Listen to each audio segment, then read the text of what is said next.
I'm an historian, an infiltrated octagon. In this video, I will transmit to y'all who exactly is America's, England's, Australia's and Canada's enemy, what his name is and from where they rule. So I would recommend both politically left-wing and right-wing minded people to watch this film through to the very end, because here I will reveal your mutual enemy you both have in common. My first video, The Pharaoh Show, I made 10 years ago in 2007, publishing it 3 years later in 2010. This here is my English version of my French film La Bête Suisse, Base du Diable.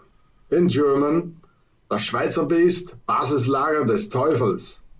Already seen by hundreds of thousands.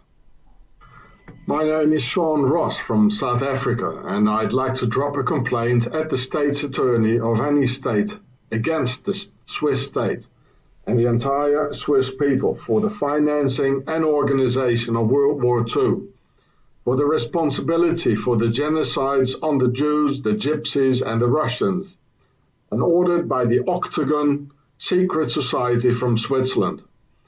A complaint for the hidden and camouflaged anti-Semitism of the Swiss state, complaint for the financing of the terrorist attacks in America, London, Canada and Australia, all of them ordered by the Swiss Al-Taqwa Bank.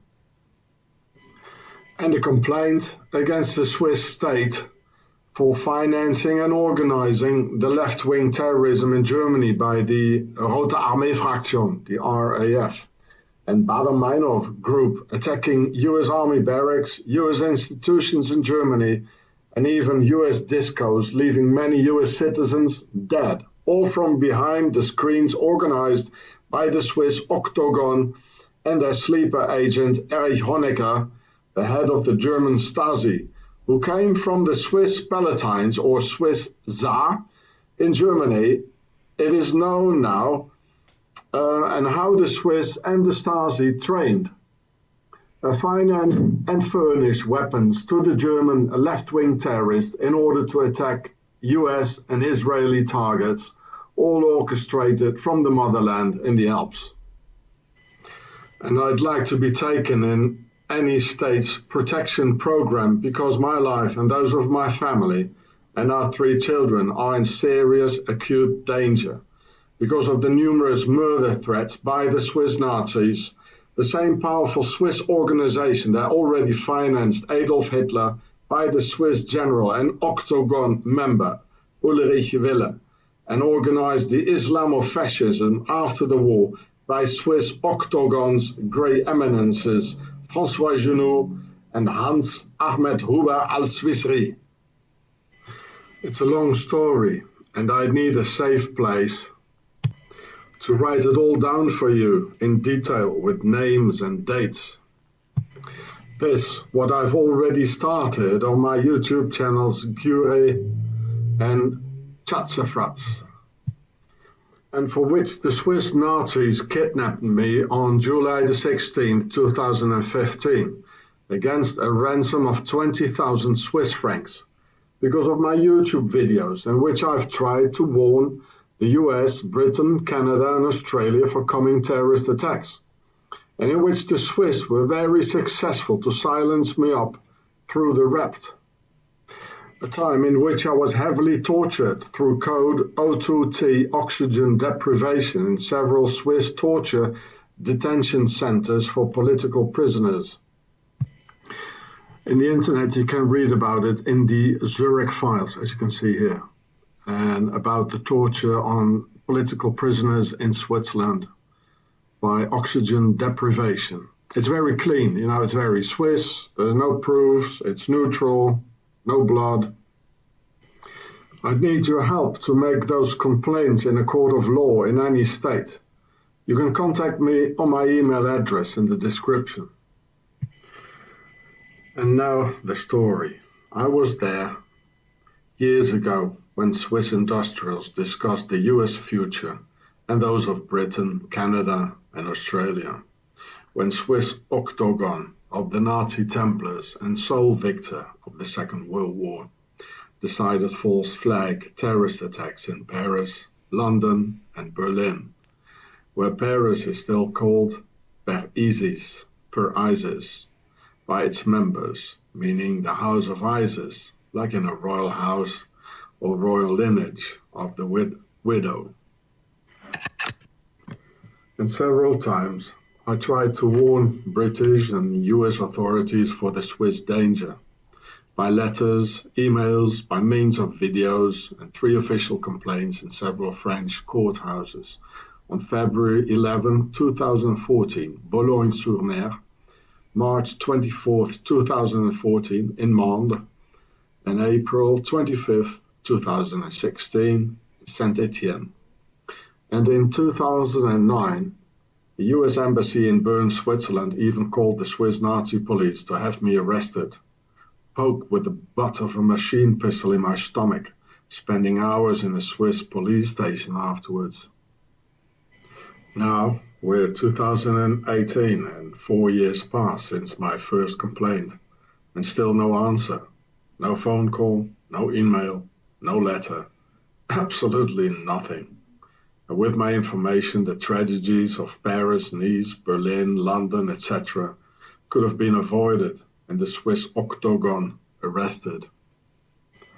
Because I knew that they would hit on a Friday 13th in Paris, because on exactly this date, the French King Philip the Fair had all the Templars arrested in the Kingdom of France on Friday the 13th of October in 1307. And exactly because of this, the Swiss and the Octagon Nazi Templars still hate France and the French to this very day. But only 16 years before, the Knights Templars had already founded Switzerland on August the 1st, 1291, in the very last year of the Crusades, because they saw the problems coming at them. Only 325 Templars were rounded up, and tens of thousands of them made it to their new base in the Alps.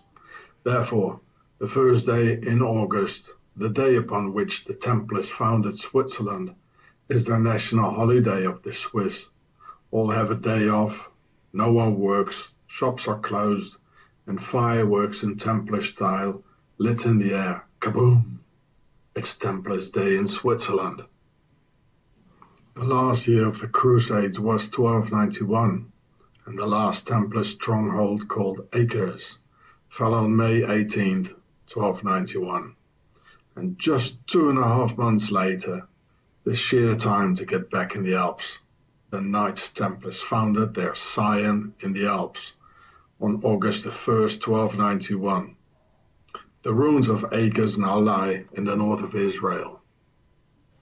And when looking at the Swiss flag, one can see it has the very same red and white Templars colors. A simplified Templars cross on the only flag in the world that is a square with 4 equal lengths. This is the cross of the Hospitallers, like a Swiss white cross on a red underground, because when the Templars went underground in 1291, all of a sudden, the Hospitallers simultaneously popped up again to control the vast Templars' properties and wealth, thus the Swiss cross. So before and at the beginning of the Crusades, the Hospitallers were there, who went over into the military Templars during the Crusades to become the business-minded Hospitallers again after the Crusades. Still the same ones, merely changing jackets and inverting crosses and collars. So the pre-Crusade Hospitallers are in fact the predecessors of the Red Cross. The Red Cross is supposed to heal, but it is in fact a corrupted Swiss spy organization bearing the Red Cross of the Templars, just switching colors throughout history. Therefore, on the famous Swiss army knife, one can witness a real coat of arms of the Knights Templars, and why in fact those 2 colors, red and white, on the Swiss Templars flag. What's the deeper meaning behind that? The pharaohs of ancient Egypt had two kingdoms. Upper Egypt in the south, called the Berhad, in Demotic, or Pharaoh's written language, which means the White House wearing a white crown, and for Lower Egypt, in the north, in Demotic, Bertasser, the Red House, with a red crown on Pharaoh's head. Yes, exactly. It's because of this that the US President in Washington, D.C. presides in the White House with a huge obelisk and symbol of the pharaonic domination in the backyard next to it. Accordingly, the white pharaonic house were the heretic pharaohs of the New World Order, and the red pharaonic house the original Old World Order of the pharaonic primogenitura. Equally, the demotic per for house also forms the etymology for Paris.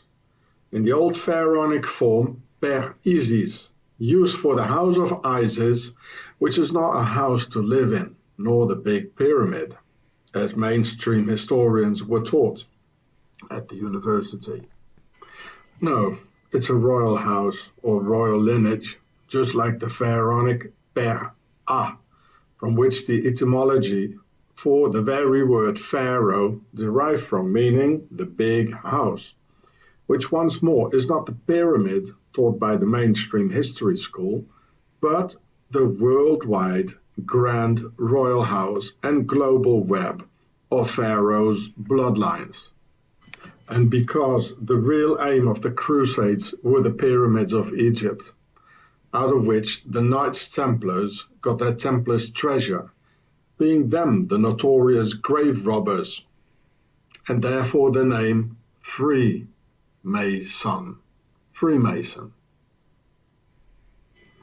Thus, giving the two colors red and white of the United Kingdom of Pharaoh to their Templars logo, a red cross presenting a two-dimensional pyramid, as you can see here, on a white flag or garment, and in the end, to their red and white base in the Alps.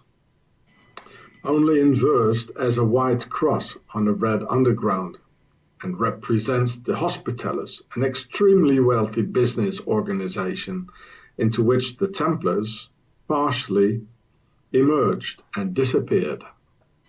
These two red and white pharaonic kingdoms were in a constant state of strife and war until, at a certain point, they decided to make peace with each other in order to conquer the world together, and with this goal in mind, founded the United Kingdom of Pharaoh, with the red and white crowns worn together in one single red and white crown.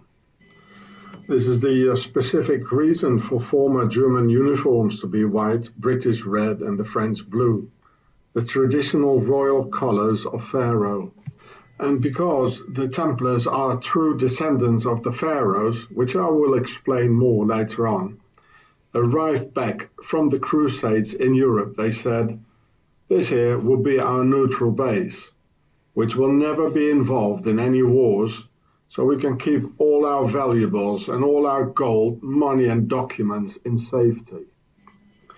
Where all the NGOs and instruments of global rule of the new pharaonic system will be, like the Red Cross, the United Nations, the World Trade Organization, the Olympic Games, the OMS for the doctors, and even the FIFA and UEFA for soccer, football, all highly corrupted by Swissy, the International Ice Hockey Federation, etc.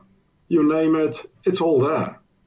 Neutral Switzerland, not for us the people. Not neutral for us, but only for our pharaonic masters, feudal aristocratic lords who always keep their peace talks between warring nations by their, as presidents, camouflage feudal lords in Geneva, the diplomatic capital of the world, and their own base, there where this horrible CERN lays.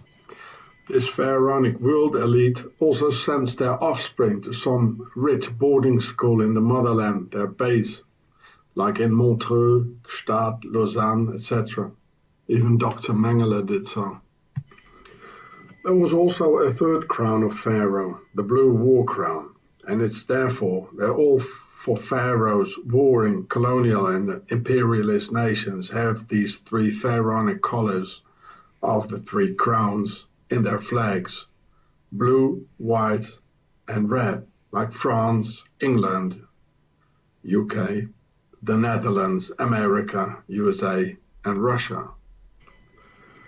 Red and white, the United Kingdom of Pharaoh, and original colors of the flags of England and France, and blue for war, surely because Pharaoh's nobility has blue blood. Like the blue helmets of Pharaoh's New World Order United Nations for the war, para bellum, like Pharaoh's blue war crown, and afterwards in the same Geneva as the UN, the Geneva peace talks in Pharaoh's red and white neutral base.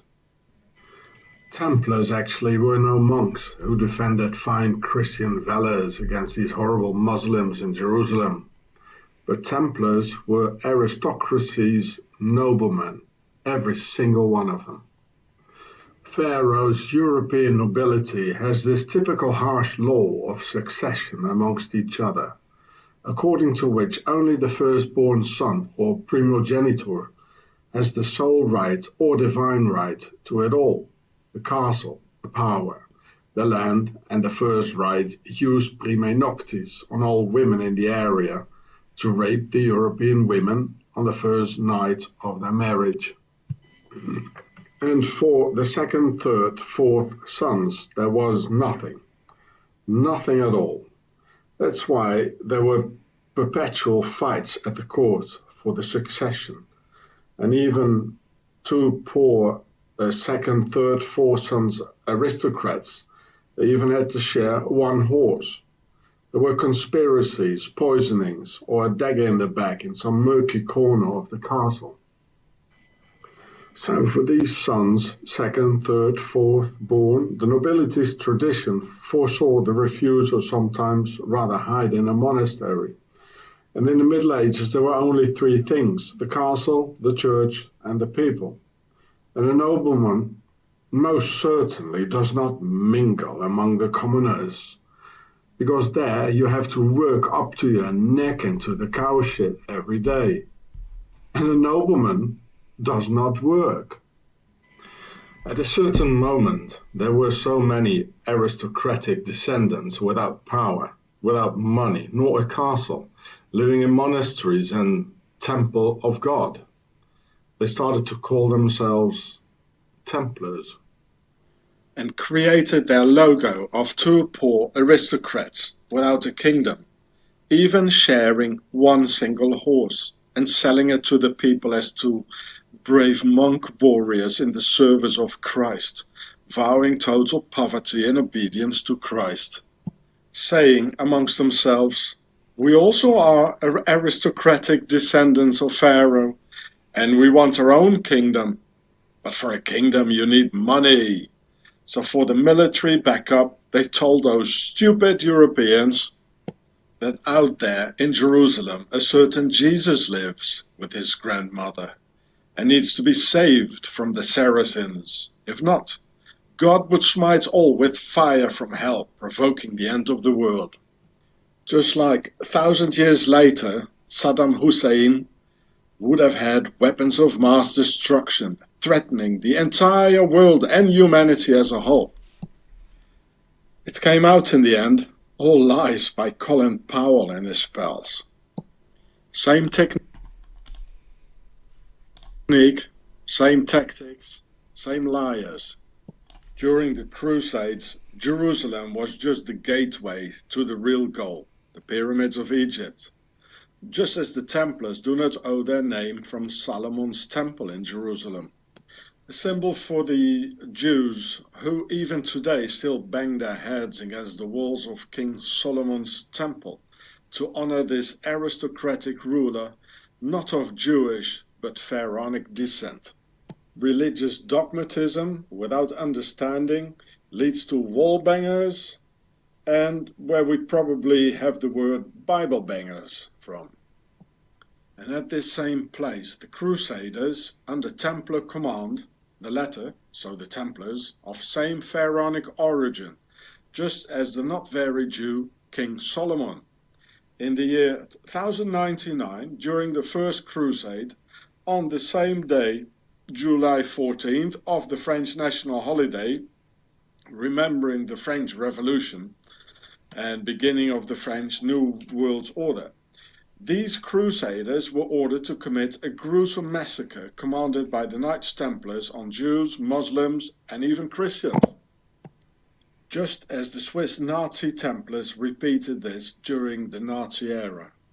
The real goal of the Crusades was Egypt and the treasures of their ancestors in the pyramids, which became the notorious Templars' treasure, which they took to their imperium in the Alps, with which they founded the Swiss banks. As a matter of fact, history teaches us that the Templars were the banks of Europe in the Middle Ages. They were the world's first real bankers who invented the check, and that's why later on in history the Swiss banks collaborated with the Nazis. Because the Nazis were the Templars, who both did the same things: steal, murder, lie, collect wealth, and search for the Holy Grail and the Ark of the Covenant. So at the very same time, in 1291, when these extremely powerful, wealthy, and the world's first multinational just vanished from the face of the earth into nowhere, so the Templars I mean, at the very same time a couple of simple Swiss peasants suddenly rose against the extremely powerful Austro-Hungarian Empire of Habsburg, and using perfect military skills never seen before. Now, isn't that funny, eh? De facto, or in fact, the outcome of the entire Crusader campaign was decided in and by the large quantity of available Arab soldiers, and where Saladin, or Salahaddin, was the Caliph of, or King of Egypt, so to speak. And this is why Saladin, the aristocrat from direct Pharaoh's bloodline, has let the Crusaders go free in the reconquest of Jerusalem in 1187, October the 2nd, and spared all lives, where eyewitnesses of the time confirm how priests had their donkeys fully loaded. Well, yeah, this was the notorious Templars' treasure, and those priests, in fact the Templars, and not because Saladin the warlord had such a noble character, but because he was initiated into the worldwide aristocratic internal conspiracy of the new system of ruling or New World Order. He in fact let them all go, and with them all their belongings. Oh my, isn't that generous in a 200-year war upon life or death? Jerusalem was just a temporary safe house of the Templars' treasure, no more than that. And the Temple of the Templars was not Solomon's temple in Jerusalem, but just a monastery and God's temple. Not one in particular, but many, all over France and all over Europe. And Saladin was a New World Order traitor, lying to his subjects and conspiring with his European aristocratic brothers of his own Per-Ah people in another geostrategical war around Pharaoh's treasure, just like the ones today for the opium in Afghanistan and the oil in Iraq, Syria, Libya and the rest. Dear Muslim people, the enemy is not the white man, who suffered even more than you. 2,000 years of war by this aristocracy, Caesar's genocide on the European peoples, massacres by the Romans, king torturing the white men and raping white women, 2 devastating world wars leaving millions of white men, women and their children dead, all by the hand of Pharaoh, the enemy within. And look here, how the German emperor, here it says, William II, King of Germany, who murdered millions of Germans. How they give presents among each other, here to Saladin, Salahuddin. And they were conspiring together, wakey, wakey. It's the same aristocracy, you know, the king of Morocco, the emperor, or the king of Saudi Arabia, the Emirates. They're all friends with the European aristocracy, and we die. Arab people die, Turkish people die, European people die, German, English, the Franks, and they live. Wake up, everybody. Yeah, look at it. This is a marble tomb. You know, they're all pals. It was given by the German emperor to Salahuddin, and afterwards, of course. You see here the sun hieroglyph here? See my film, The Pharaoh Show. They're all a bunch of pharaohs, and they have us kill each other. I make a lot of good encounters with Muslims. They're not the enemy. Of course, they're not all good, you know, but they're not the enemy. A lot of Muslims, they help me, they feed me, they take me hitchhiking, Turks and Arabs. I have no problem with them. Just like Cassius Clay, the boxer, said, I have no problems with the Viet Cong. The white man is indeed the biggest victim in the entire history, because he dared to fight back in a way no other race has ever done. But they fight us from within, like a cancer or a virus, and they look like us now and talk like us through the jus prime noctis, the rape of our women, where they injected their pharaonic genetics like into our women. Yeah, look, this is what they did in my country, South Africa. Concentration camps, killing 28,000 children, and because they couldn't win the war. And this was Lord Kitchener, an aristocrat, and Lord Winston Churchill, born in Blenheim Palace, the son of a duke. It's all pharaohs, and they kill us. You know, that's the enemy. They're on all key positions, like the police is a foreign occupying army pretending to be from our ranks, which they are not. And they gather and conspire against us in their secret societies. In 1291, after the Crusades, the Templars' treasure, the Knights Templars and the aristocracy all made it safely back to Europe, while the ordinary Crusader foot soldiers like the Franks, the English and other Germanic warriors were as usually betrayed by their leaders and all perished in the desert sand. And at the same time, back in Europe, the women stood back alone without protection, because the man didn't come back anymore. Then two Swiss inquisitors called Heinrich Kramer from Mulhouse, in those days belonging to Switzerland, and Jacobus Sprenger from Basel in 1486, wrote and published a book called the Malleus Maleficarum, or the Witch's Hammer, in order to burn the remaining good women of Europe at the stakes, the loyal women who refused to collaborate with the lords of evil. They stood defenseless against Swiss mercenaries roaming all over Europe, who later became the Swiss Guard of the Pope's Guard of the Vatican. This is why the burnings of so-called witches took their highest toll near the Swiss border, like in German towns like Bamberg, Würzburg, Nuremberg, all according to plan and meticulously executed like a Swiss watch, and initiated by the Pope's letter of January 20th, 1260, just before the end of the Crusades, in 1291 the founding of their Swiss base, and the Pope ordering to start imprisoning and torturing European women who didn't want to collaborate with the masters, while their men were sent into the desert sand without water to make sure they wouldn't make it back to Europe to defend their women and save them from the stakes of the Swiss Inquisition. As the Spanish, they never burned any women. Same technique repeated by Napoleon and Hitler to send French and German soldiers into the Russian winter without warm clothes and without sufficient food supply, to make sure they wouldn't come back, creating either sand mummies during the Crusades or show mummies, snow mummies in the Second World War or by Napoleon.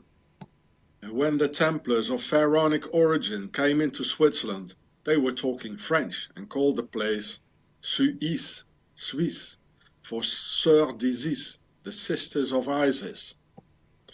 Also because traditionally French has always been and still is the language of the entire European nobility, even in Germany, Poland, England, Russia, the Netherlands, everywhere. This is why later on French became the diplomatic language, with the diplomatic center, Geneva of course, their motherland. The pharaohs of ancient Egypt have never disappeared, and their actual base is Switzerland, nice and central in the middle of it all, on the water tab and money tab of Europe, and where they talk 4 different languages for bringing havoc to Europe in 4 wind directions. Those who speak German to the north and infiltrate the Germans, French into France in the west, Italian into Italy south, and Rheto-Romanic to the east. Oh, very smart indeed. Well, the Templars were the first multinationals in history, and this is the result. Their base in the Alps stretching out in all directions, being the cause of the CIA and NATO's compass showing north, west, south and east.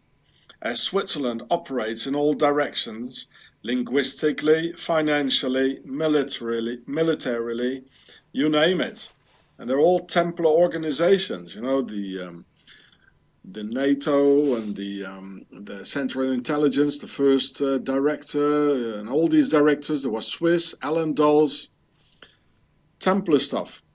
So CIA, NATO, they're all Octagon Templar organization from Switzerland. In the Bible, the Quran and the Torah, it says that Pharaoh and his army drowned and disappeared in the sea. But hey guys, that doesn't mean they all disappeared. There was only one you're talking about. But they had sons, daughters, cousins and uncles. What about them, silly? And what about all the other pharaohs we know? We know there were more than one. There was Akhenaton, Ramses the Great, Tutankhamun, Cleopatra and hundreds more. What about them bunch then? Okay, let me explain it to you. Of course the sea didn't just open up just like that and swallows them like a predator. It's a metaphor, as these books are full of. In the Bible, the sea is symbolic for the sea of peoples. So Pharaoh disappeared into the sea of peoples. They are amongst us and so mixed with us that we cannot even recognize them anymore. And neither can they. That's why they need secret handshakes and secret symbols to recognize each other, and secret societies to get to know each other. And this is why more than 50% of the Europeans carry the pharaonic DNA in their blood, which has been discovered around 2009. In Switzerland, that's more than 90%. But of course, the prostitutes of the mainstream media, they turned it the other way around. And they say that here in the newspaper, that the pharaohs, they come from Europe. But no, they injected their pharaonic genetics into our women. I will explain that to you. And when the pharaohs came to Europe, they built castles everywhere to conquer Europe and the Europeans. So they became the aristocracy with their blue blood and blue for the war. Because of them, we have wars without end throughout history. Reminds you, there are no castles in Europe before the year 1000.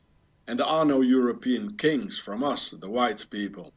There is not such a thing as an original European king. It's all imports from Egypt and forced upon our lives through terror, rape, bloodshed, wars, and many lies and deceit. Wake up, people, and see Pharaoh with their blue aristocratic blood thrashing down into humanity. Castles from the year 1000s are extremely rare, so roughly speaking, there were no castles from before the year 1000, and there were no aristocrats from before the year 1000. There was no nobility before the year 1000. So, where did they all come from, all of a sudden, eh? Well, we know who the builders are with their pyramids, viaducts and squares and compasses, don't we know?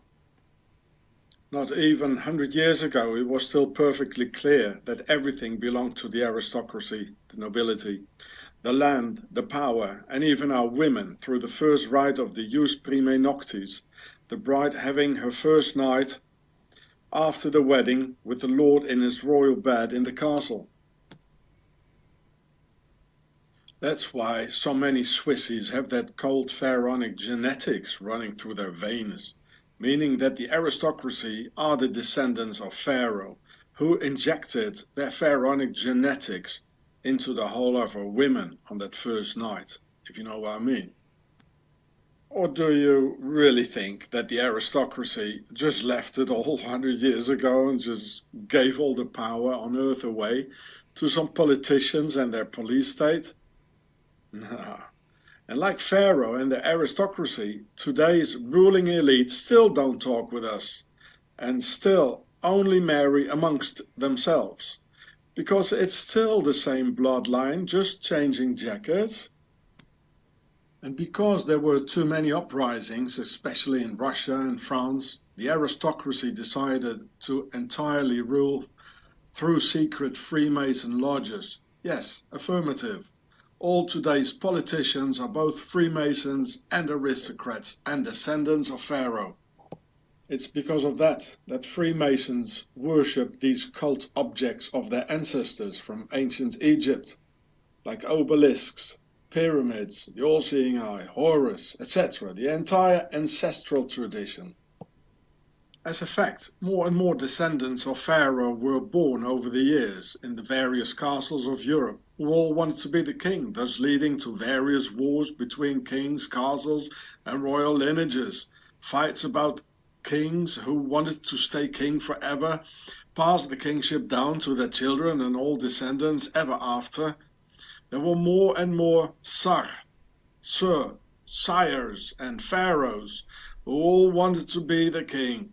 And that's why one war followed up the other, in which the normal man, we, only let his life and do the wars for them, as on a chessboard, therefore the Freemason checkerboard configuration. At a certain point, they agreed it couldn't go on like this any longer and constantly destroying it all. There had to come a new system, a system in which any one of them could be the king for a period of 4, 5, or 7 years. And so, democracy, the hidden feudal system, was born. But who's going to vote? Because none of us is neutral, they said. Well, let's create a sort of circus in which we let the people vote, or the demos in Greek. The people will vote in a sort of rotating dictatorship in which all the political candidates are pure Tsar and pharaonic nobility, who in fact, when voted for, radiate this air of personal happiness, because they just got elected to be the king and pharaoh for a period of 4 years. Democracy is their cynical word, meaning that the people rules. That's why there are the Bilderberger on all controlling internal organization, which already existed during the times of kings, but under another name, to solve the internal troubles of these pharaohs amongst themselves. Problems like succession and world domination. The latter they call with a euphemist expression globalization, a soft expression for world domination in pharaonic, equally representing this new system called the New World Order, executed through Freemasonry, through which any of them can become the king for a period of 4, 5, or 7 years. But who's gonna vote? A member asked. Oh, let's have the people vote, another said, because they're so dumb and stupid and will never understand anything. And at the same time, we make them think that the people are ruling. Like that we keep them happy, satisfied and peaceful. But in fact, democracy is not for and by the people, but for our rulers, so they can be elected democratically, And as soon as they're elected, they'll do what they please anyway. So there is no self-government by the people, and there never has been any either. And so democracy was born out of the aristocracy, a new feudal system with a thin layer of gentlemen's camouflage, altogether ruling from a thing they've cynically called parliament, etymologically from the French parlement, from parler et mentir, to talk and to lie. It's all straight in our faces. Parlement. And Switzerland is the oldest New World Order democracy in the world. So let's get to the bottom of it. If there is a New World Order, then logically there should have been a predecessor called the Old World Order. Otherwise there wouldn't be a new one, right? So what is this Old World Order then? Well, it's the old feudal system of kings, queens, princes and princesses, following the system of the firstborn or primogeniture. And out of the Templars with their Swiss base were born Freemasonry and their New World Order, consequently to solve their internal wars of the Old World Order, like the persecutions of the Templars by the French king Philip the Fair, who refused to surrender his reign and throne to the new system called New World Order, also entitling second, third and fourth sons to power.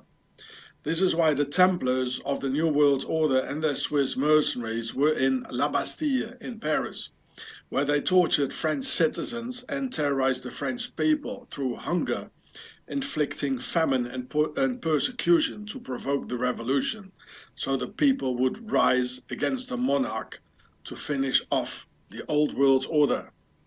And so it happened in 1793, 3 years or 4 years after the French Revolution, when the French King Louis XVI lost his head, and the Queen too, 2 heads in the basket.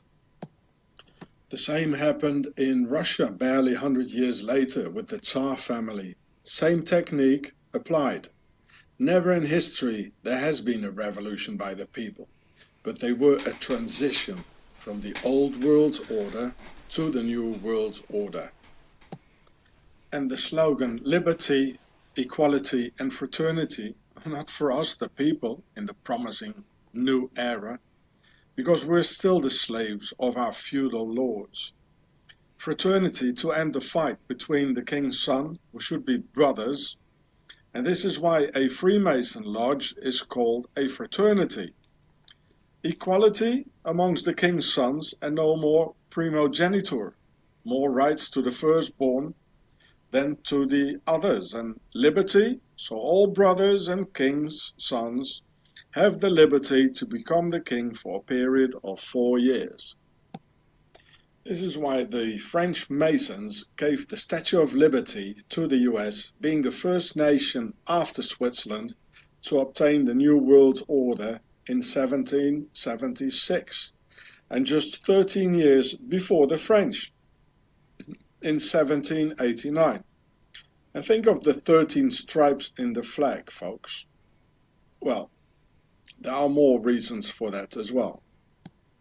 The Old World Order is what is called a vertical rule, where the king or pharaoh decides straight down to the people and the very lowest on the ladder, whereas the New World Order is a horizontal rule, in which they all rule together in a parliament, the Congress, the Senate, and this is for instance why Mr. Trump cannot just do what he wants, because there still is the state, the Senate and Congress to favor his actions, and this is why Trump will never be able to fulfill all his empty promises, which he never even intended to fulfill anyway. This is how the New World Order horizontal rule functions. And this is why the Swiss flag has a vertical line cut in half by a horizontal line in transparent white on a blood red underground. It's the symbol of the New World Order, if you like. The New World Order is Freemason horizontal rule, a new system of the kings, who have the logo of the pyramid, which is the square and compass, because the square is at 90 degrees, with which you can make a square or base of a pyramid, which stands for the number 4, as there are 4 corners or 4 lines in a square. So here you can see, this one here is the square and it stands at 90 degrees. So with 90 degrees you can make, like here, the base of the pyramid, which has 1, 2, 3, 4 corners or 4. So it stands for the number 4, the square. The compass stands at 60 degrees, with which you can make a triangle or side of a pyramid, having 3 times 60 degrees corners and 3 lines, so representing the number 3. You see, here is the compass. It stands at 60 degrees, almost the same as here, this here. So it's not entirely, but so with this thing here, you can make a 60 degree pyramid. So that's the side of a pyramid. So with this thing, you can make, in fact, a pyramid, 3 plus 4. So 4 plus 3 makes 7, the holy number of Pharaoh and the pyramid. Therefore, the 7th letter of the alphabet is a G, and positioned between the square and compass, the symbol of a pyramid by Pharaoh's descendants, the Freemasons, who in the higher degrees are all royals of Pharaoh's nobility, and their new horizontal system of the New World Order. And in the New World Order, we all must carry an identity card with our personal slave number on it. And when the uniformed king's knights knock on the window of your car, "Papers, please," then this is a slave control, like a farmer controls his cows. And if you refuse, they'll take you out of circulation, as they say it. The name America is fully pharaonic, as I've explained to you in my film The Pharaoh Show 8 years ago. A good name for a New World Order nation. So the Americans thought to abolish the rule of the British monarchy, royals, old world order. In fact, they just got a new system in return, the New World Order horizontal rule. A, it means big or pregnant. Me, mer or meru is the word for a pyramid. Ri, the sun, like the sun god, Re or Ra or Amun-Ra. And Ka is the soul when alive, all in Demotic, the written language of Pharaoh. Read from right to left, it means the reincarnation, A, of the big pyramid, Me, will take place where our souls, Ka, will live under the sun, Ri. America, America. And there she is, the reincarnation of the big pyramid on the dollar. It's been said that Amerigo Vespucci discovered America. But you don't call a street, land or town after one's first name, do you know? Logically, it should be the United States of Vespucci and the Vespuccians. But it isn't the case, so they lie, as always. So I filmed the Novus Ordo Seclorum here in France, in Normandy, at the beaches of Omaha Beach. So we all died for the New World Order. Initially, in these Freemason lodges, they said in Latin that a chicken is not a bird and a woman no human, because they're all fraternities, being the essence of a fraternity. And why fraternities? Because they were the sons of the kings. And through the jus prime noctis, when they raped their women, they made an alliance with many women. So that's why we got here. But they, of course, these pharaohs, they don't give the same power to our women. The French king never understood why, until his head rolled into the basket, because they lied to him, telling him that the people were happy, had enough to eat, and were dancing in the streets. It was a conspiracy where he never could have gotten out. And because of it all, and this fine liberty, we all have to carry an ID with a personal slave number on it.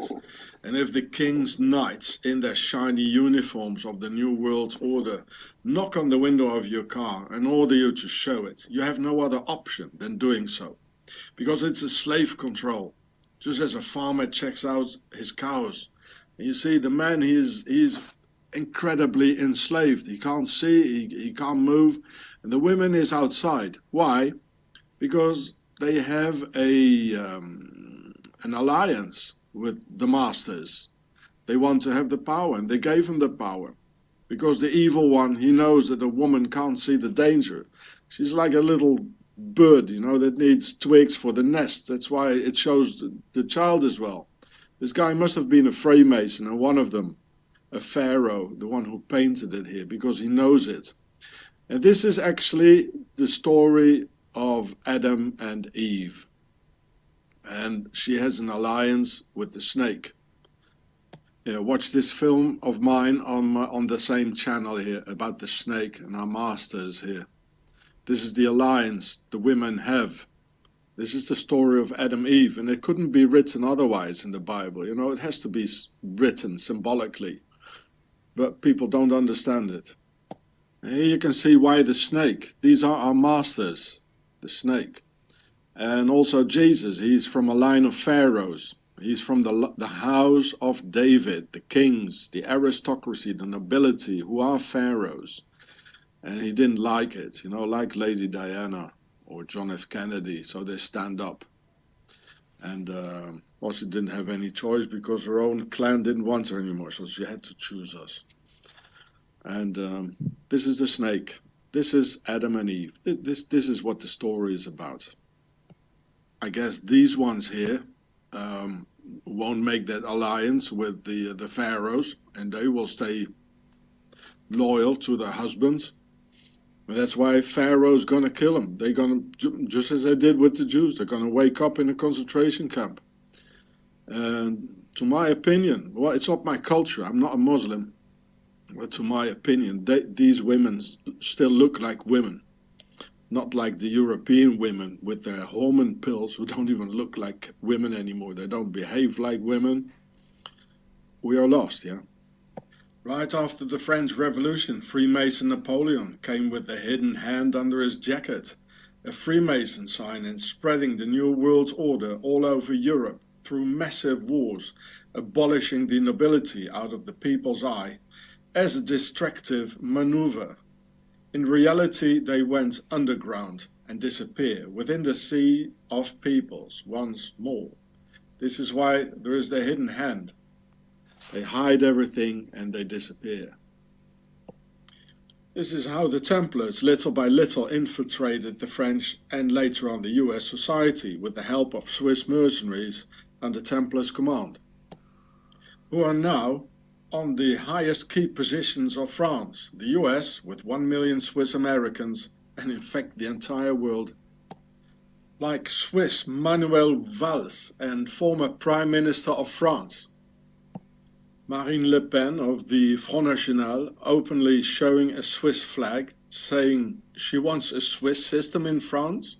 Well, not bad for a French nationalist, eh? To identify herself with a flag of a foreign nation. And look, even the Prime Minister, no, not the Prime Minister, the Foreign Minister of the UK, Boris Johnson, he's of Swiss descent. The Swiss, they came over the Palatines, just like Trump and Obama. They came to England and the US. And the woman was a nobleman, a member of the nobility, the mummy. Watch all my videos on my YouTube channels, Gure and Chatsefrat, for further proofs. It's all there. Just think of the Vatican Swiss Guard and their bloody history butchering the defenseless. Oh yeah, that's what Swiss is good at. And in 1831, because of these fine Swiss qualities, the French Foreign Legion was also founded by the Swiss, with their first leading commander, the Swiss Colonel von Stoffel, of pure Templar descent, of course, and under the French king, who had lived most of his life in Switzerland. just like Mussolini, Lenin, Marshall, Pétain, Rudolf Hess, Mengele, etc. They all lived in Switzerland for a big part of their lives, and where they got taught and instructed by the Swiss Brotherhood of Evil. Watch this film, it explains a lot. The symbol of the pharaonic dignity par excellence is the lion or the sphinx, and therefore an aristocratic coat of arms is always held by two lions, each on either side, or one or two lions at the entrance of a castle. But there never were any lions in Europe. This means that in the UK and the American, Australian, Canadian and New Zealand colonies, a foreign power has always ruled. Because we in Europe have wolves and bears and no lions. This is the coat of arms of Sweden with the 3 crowns for Isis, Horus and Set. It's always 3. And of course there were no lions in Sweden. I mean, it's too cold. A lion has to lie in the sun and do nothing, just as their counterparts of the nobility of Pharaoh. Lie in the sun and do nothing. And how knew the aristocrats in the Middle Ages at all about the existence of some lion? Well, the average Englishman or other European didn't even know what was happening on the other side of the hill, at the end of the valley. And I even filmed medieval castles in Europe, France, like this one here, with huge obelisks and symbol of the pharaonic domination in the backyard, just like at the White House, the Washington Monument in Washington, D.C. And still the same thing going on everywhere. How did they know it all, what an obelisk was in the deep Middle Ages, if not the entire aristocracy and nobility were descendants of Pharaoh? Well, anyway, they were, and still are, not homegrown European aristocrats who had never seen anything else than good old damp and cold northern lands. Let me tell you that for sure. There are no European kings, queens, princes, princesses, dukes, earls, marquises, barons and counts, and there never were either. They're all import from Egypt of the pharaohs, who never drowned themselves into the Red Sea either. They're here, folks. They are the war makers, our lords, generals, presidents, and Switzerland is their base of evil. Now look at this here. What do you think this is? Eh? Well, it's a pyramid with the world domination on it. A crown. They're all pharaohs. They're not from here. When I translate Ari as in aristocracy, aristocracy, or the Aryans, Arion, in German that's Arier, the Aryans, in Demotic, when I translate it in Demotic, which is the written language of Pharaoh, then it means big or pregnant. And when a woman is pregnant, that's quite big. And Ri is the sun. As the sun god, Re, Ra, or Amun-Ra. So Ari means pregnant son. That they've come from the sun and were born up there, these pharaonic sun worshippers who call themselves Aryans. That they've descended from the heavens and are not from here. And when focusing the complexity of their works, like the pyramids, their superior knowledge, and the sly and utter ruthless way of dominating humanity, then it should be clear why they have as such and see themselves as the superior race standing over us, where in demotic language of Pharaoh, aristocracy and Aryan are one and the same thing. My dear Muslim brothers, my dear right-wing nationalists, and my dear ultra-left-wingers, the enemy are not the Jews, as the Swiss Templar Nazis want to make us believe, but the enemy of the US, the UK, and the entire Anglo-Saxon world are the pharaohs, and Pharaoh's aristocracy, with their main base Switzerland of the Nazi Templars. It is Pharaoh, the evil of and scourge of humanity, testified in the Quran, in the Bible, and in the Torah, as the incarnation of evil, and abundantly written about. And Pharaoh will put Europe's Muslims into very high-tech concentration camps, just as the Swiss did with the Jews during World War II. Just watch the history of Europe for yourselves and who always ruled. There was always these blokes in their castles with knights, dungeons and torture chambers. Did you see any Jews then? Who sort of like those in Jerusalem were banging their heads on the walls of some European castles, as they preferably follow this tradition in their spare time during the weekend? No, not really, did we?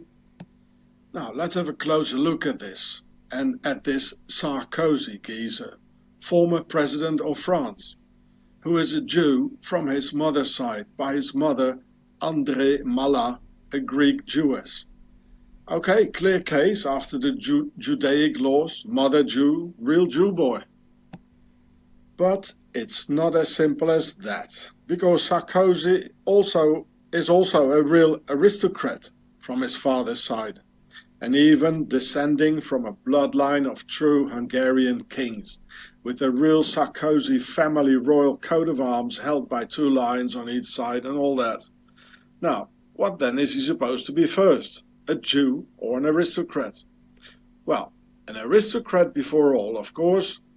And Jews also have kings, like King David or King Solomon, just like us. It would be the same as asking Prince Charles of Windsor, Gotha-Coburg, if he's English or an aristocrat first. Of course, he would eloquently avoid the question and just think by himself, oh, these awkward questions are getting more and more stupid by the day. English, that's the commoners, isn't it?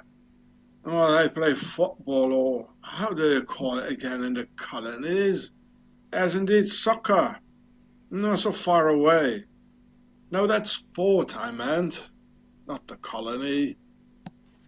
And so it is for Sarkozy. He's first an aristocrat of royal Pharaoh, and long time after that a Jew, and even more time after that a Frenchman, without a single drop of French blood.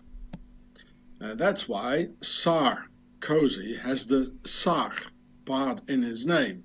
First of all, that's an abbreviation for Son Altesse Royale, SAR, meaning His Royal Highness, and which is the official title of Prince Charles, the Duke Henri of Luxembourg, etc. Sar. Here you see too, Sar, le Prince Royal, the Royal Prince. Thus calling themselves, because in the demotic language of Pharaoh, Sar means a king, as in a sarcophagus, a box to put the king in when he's dead, the king box, so to speak, or as in Caesar, the king of Rome, where etymologically the German word Kaiser for an emperor is from. Furthermore, the Tsar or Tsar from Russia, Nebuchadnezzar, the king of Babylon, the British royal family Windsor, original Tsar, or you pronounce it Windsor, and Sarkozy, the king of France, for 7 or 5 years, because 7 is the number of the pyramid. Oh, he looks a bit like Mr. Putin, doesn't he?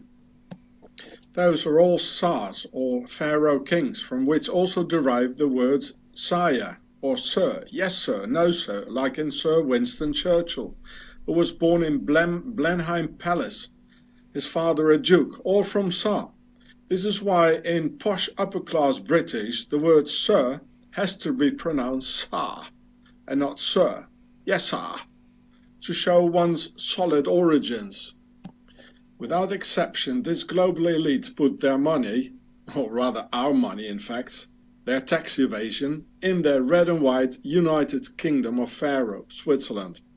Like 80 billion French euros every year, 100 billion German euros annually, or 450 billion US dollars that annually end up in Switzerland.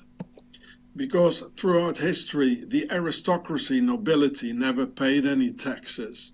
But it's them finally who invented taxes so they could parasite on the backs of some starving people while they partied at the court of the castle, with our women, food to scoff and beverage for the fun, all taxed together. And all that continues to this very day, made possible through their base of the world's financial elite in the Alps.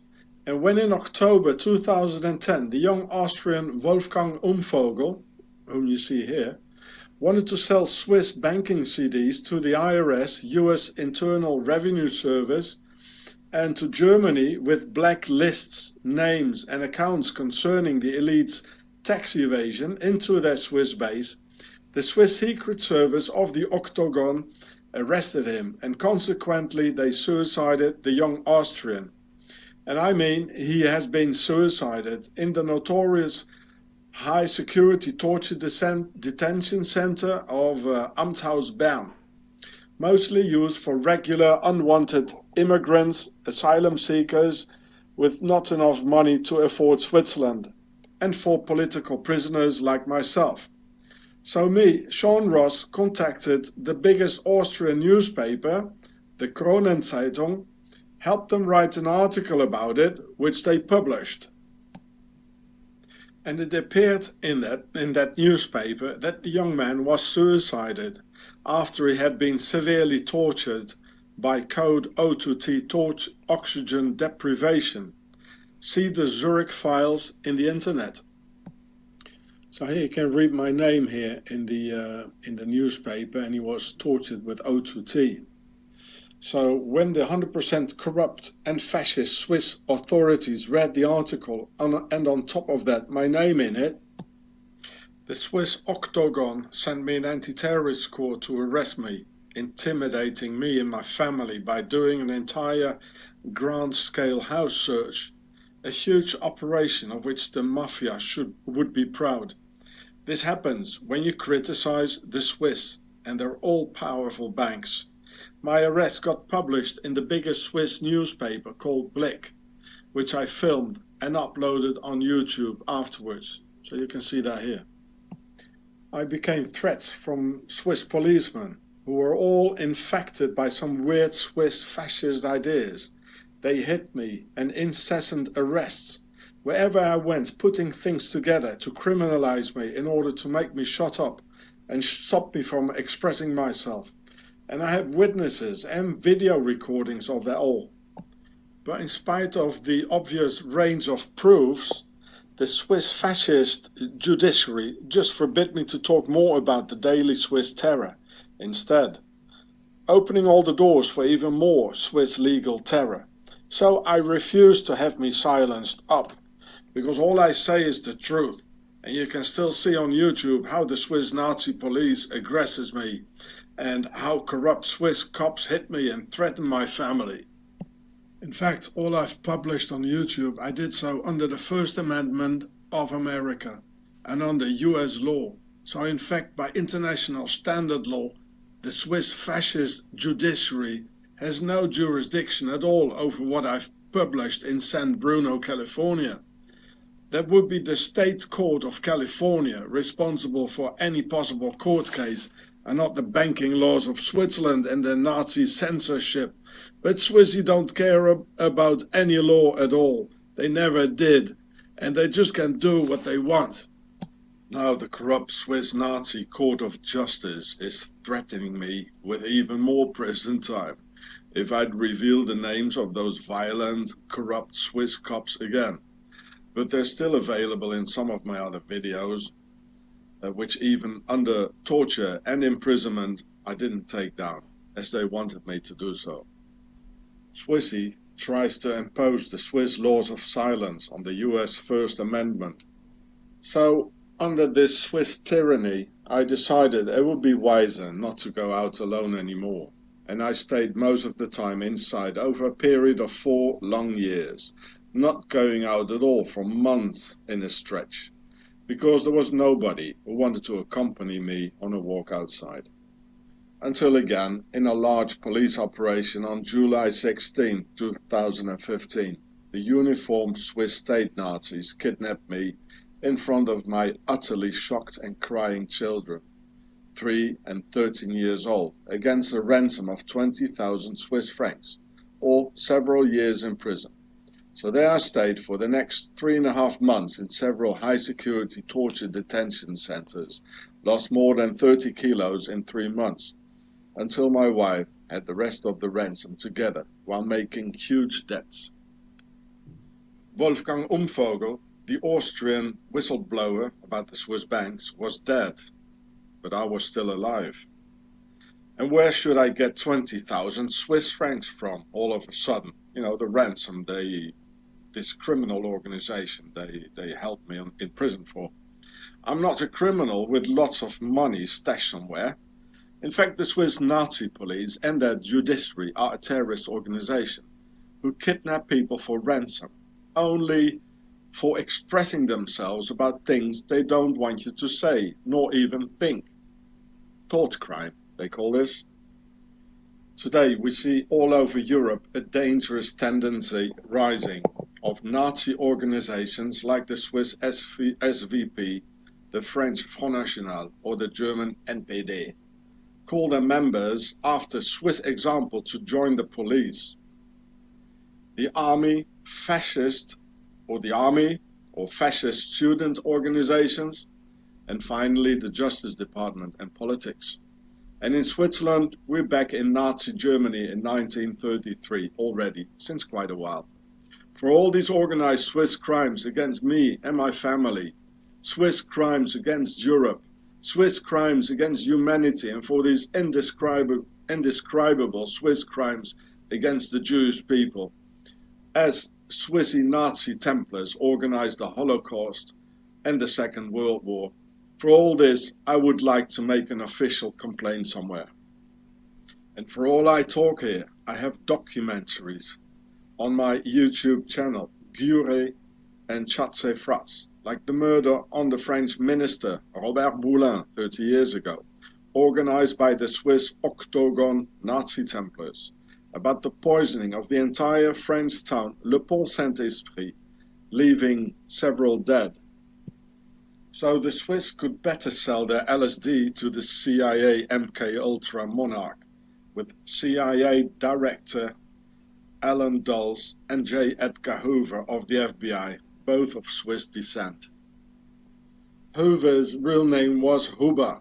There are currently 1 million Swiss Americans in the US on all key positions. US Presidents Eisenhower, Trump, Barack Obama and Herbert Hoover, real name Huber, just like J. Edgar Hoover, all Swiss.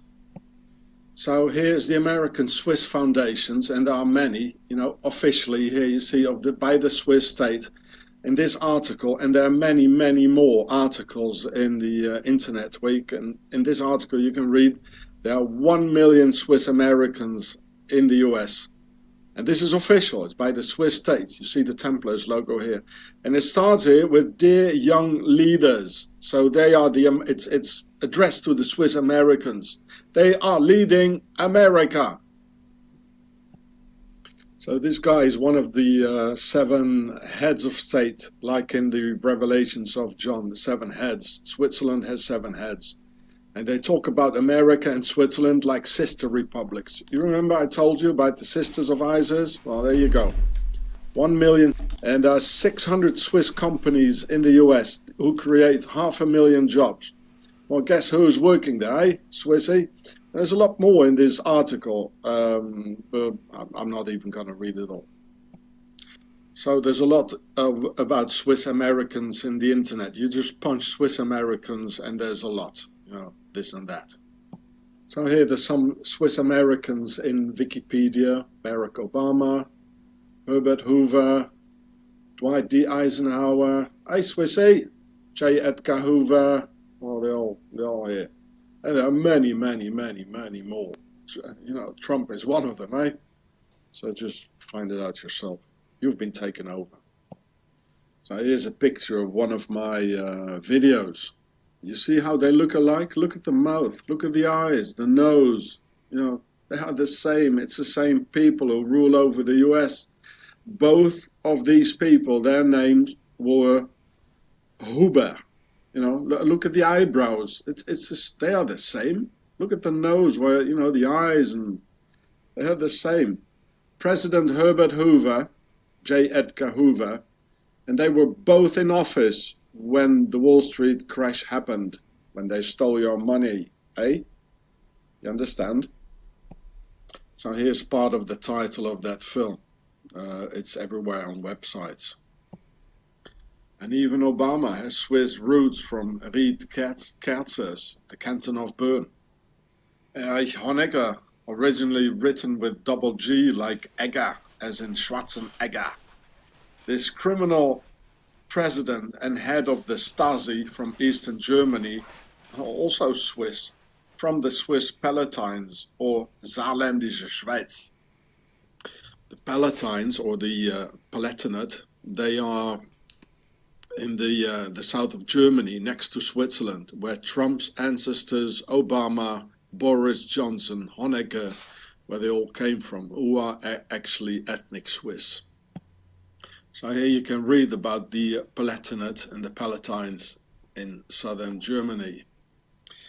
And also Donald Trump's ancestors are from the Swiss Palatines, from a town called Kallstadt in Germany, where the Swiss, after the 30-year war, massively emigrated in empty southern Germany, where from 1618 to 1648 the entire German population vanished, murdered by the notorious Swiss mercenaries under Templar command, with 2/3 of the original German population dead. This time a Swiss genocide on the Germans. And when in 1929 the Swiss Herbert Hoover, real name Huber, became US president, the Swiss, their banks, and all their Swiss US sleeper agents on all key positions, and all their Hubers on all key positions, with their head of the FBI, J. Edgar Hoover, immediately afterwards, a few months later, provoked the American Wall Street crash on the stock exchange to be able to steal all the savings of simple and honest Americans. So, especially for this occasion, it needed a world central bank, and for all the central banks in the world, in order to transfer the theft of the century from the US Central Bank, the Federal Reserve, into Switzerland, to finance Hitler's war industry with that. So, the Swiss founded the BIS, or Bank of International Settlements, in Basel, right at the German border and next to the Basel railway station. Quite practical. So, Hjalmar Schacht, Hitler's banker, 33-degree Freemason, and an aristocrat, became its first bank managing director. It was Hitler's banker. Only so, the impossible and incredible rise of the German war industry and its financing can be explained, right after a very bad and very long economical depression, severe economic crisis with food shortage and starvation in Germany. This is what John F. Kennedy meant in his speech against the secret pharaonic Swiss Nazi Templars in the US of April 27th in 1961, which starts as follows. The very word secrecy is repugnant in a free and open society. Its preparations are concealed, not published. Its mistakes are buried, not headlined. Its dissenters are silenced, not praised. No expenditure is questioned, no rumor is printed, no secret is revealed. For we are opposed around the world by a monolithic and ruthless conspiracy that relies on covert means for expanding its sphere of influence, on infiltration instead of invasion, on subversion instead of elections, on intimidation instead of free choice, on guerrillas by night instead of armies by day. Switzerland, 1 million Swiss Americans on all key positions in the US. Soon after this speech, he was dead. Octagon of the Swiss Nazi Templars killed him. At least since 1923, Hitler visited Switzerland now and then, where the Swiss general Ulrich Wille and branch of the German high aristocracy invited him in Zurich, Switzerland, to finance him through Rudolf Hess, the second man in the Third Reich, who studied at the ETH Technical University of Zurich. Hess was even born in Alexandria, Egypt. Talking about pharaohs. So here you can see Mr. Hitler in Zurich, Switzerland, with Swiss policemen and Swiss army guys like here and here. So here on the picture, when Hitler was in Zurich in 1923, you definitely see the guy having a gun in his pocket. And the Swiss policeman here, well, he doesn't care, because they're all into it. And the Swiss of the Octagon Nazi Templars financed the Nazis on condition to murder all the Jews of Europe, once and for all, and to destroy Germany. Because of two main reasons, the Jews should be annihilated and disappear from the face of the earth. First, because they formed a patriarchal society which the sisters of ISIS and their lesbians hate most. And second, for creating a society within the society, completely isolated and out of control of the still pharaonic nobility. Like 3 million Jews in Poland without speaking Polish, just living in a big kibbutz for themselves. And Pharaoh doesn't like that, having no control and no taxes to pay. This is why the Swiss agent Adolf Hitler wrote in his book Mein Kampf that the Jews had organized the First World War through the notorious and elusive Jewish finance. A stupid Swiss lie by the Swiss bankers of Octagon, because anyone can see that Europe's entire high aristocracy pushed us into that war.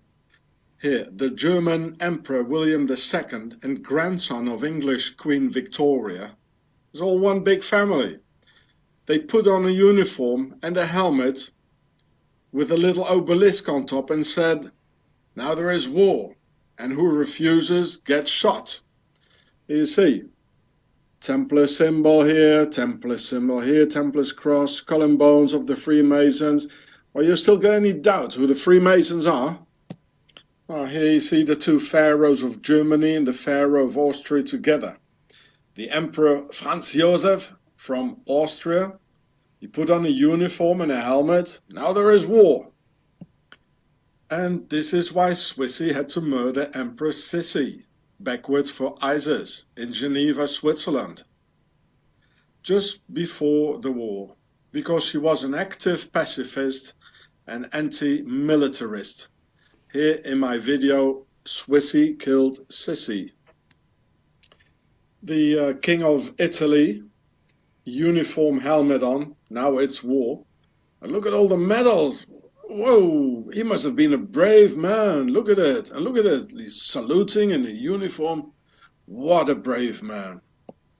The Tsar of Russia and King of England, same thing. They all put on a uniform, and Europe's entire nobility ordained the people of Europe to the big dying. I'm sorry, no Jews responsible for that one. So, you see, the English king, they look the same. They are cousins. They look exactly the same. Oh, look at all the octagons here. What a brave man. Look, this battle here and a battle here. Wow, he risks his life and all that. And look at this one here. Wow, so brave. They give a good example. So we follow that, eh? Yeah, you can read it with me. At the time of World War I, the King of Britain, Russia, and Germany were all first cousins. When asked about World War I, Kaiser Wilhelm of Germany sarcastically remarked, "If my grandmother, Queen Victoria, had been alive, she would never have allowed it." This is the First World War. We died, millions of us. Hey, Mr. Hitler, where are the Jews then? Hey, Swissy, you liars. It was, as always, the aristocracy and nobility behind all the wars and two world wars. And this is why Hitler always had a painting of German Emperor Frederick the Great with him, also called Fritz the Faggot by the people for his bad taste of seducing young soldiers, leaving them no other choice really. Here you see the office, the bureau of Mr. Hitler with a painting of his ancestor, there's no doubt, Frederick the Great. And Hitler was also obsessed with Pharaoh Nefertiti. Well, both his ancestor, of course, as the nobility comes from Pharaoh. As Führer almost sounds like Pharaoh. Führer, Pharaoh. Führer, Pharaoh. And look at the pin he's got on his tie. You know, the wings there, it's from Ma'at. The wings of Ma'at. It's all Pharaoh. Officially, there currently are 100,000 aristocrats in Germany alone, with millions of descendants and half-breeds in all key positions. And look at the bent necks of both of them. It's the same bloodline. They have got bent necks and bent bodies because of the inbreeding. Look how she's looking. You know what she's thinking. Same. Hello, Granny. So here's another film of mine in which I explain a lot more about it. You see the obelisk, and here was Hitler was sworn into the Chancellor, and that is why the Reichstag was set on fire, because Hitler wanted to be sworn in for German Chancellor in Potsdam. So this is in Potsdam, and seat of the Sanssouci Castle, which is just around the corner. And the Sanssouci Castle, and here in Potsdam, it's in front of the obelisk and the Garnisons Church, with the coffin of Frederick the Great, Fritz the Faggot.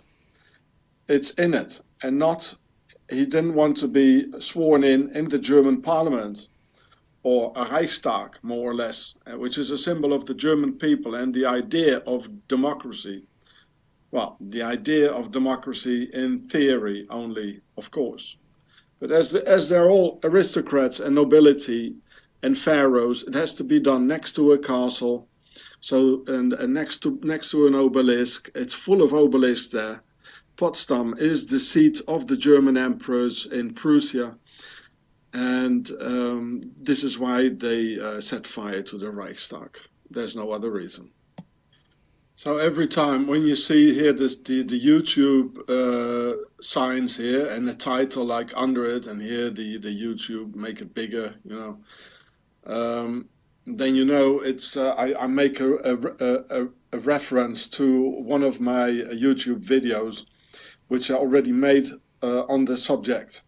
If I wouldn't do it like this, the whole film here would take 10 hours or 20 hours, you know. And so the best thing is, if you see it, just pause it, write down the title, and then look at these videos here afterwards. I say it only one time here, and there were quite a few videos already which I made a reference to before. So yeah, so after financing Hitler by the Octagon of the Alps, the Swiss put all their men on all key positions and on all leading offices of the Nazi dictatorship, like the Reichs Health Minister of the Third Reich, the SS Obergruppenführer, an SS General, the Dr. Leonardo Conti, you can see him here, with the nickname the Swiss Sadist, because he initiated the T4 or Tiergarten 4 program, enabling medical experiments on humans, doing so on about 500,000 persons, using them as guinea pigs. And even the Germans were afraid of him, and he was born in Tessin, Switzerland, like the family of French Prime Minister Manuel Valls from his mother's side. So here's another of my videos on YouTube about Mengele here. So write down the title, and so you can watch it afterwards. It's much more thorough. You have to excuse me because I don't have a home and I have no more time to do it all here. So the Swiss Minister of Health in the Third Reich consequently was the direct superior of the notorious camp doctor of Auschwitz, Dr. Joseph Mengele, who was himself an ethnic Swiss. After the war, protected by the Swiss authorities, who all knew he lived in the Schwimmbadstraße number 9 in Kloten, Zurich, practically near to the biggest airport in Switzerland, for his many travels to South America. And every year Mengele, nicknamed the Angel of Death, went skiing with his son Rolf in a Swiss holiday resort called Angel's Mountain or Engelsberg in the Hotel Engel or Angel, while son Rolf attended the world's richest and most famous boarding school for Pharaoh's elite in Montreux, Switzerland. During his Swiss years, Mengele was directly involved in the forced mass sterilization after the war in Switzerland of 40,000 gypsy women rounded up in the 50s, 60s and 70s, a thing the Nazis called the Gypsy Question. Was in fact Mengele's primary assignment in Auschwitz to experiment on gypsies by sterilizing them with high radiation output of X-rays before getting famous through torturous experiments on twins and small Jewish children.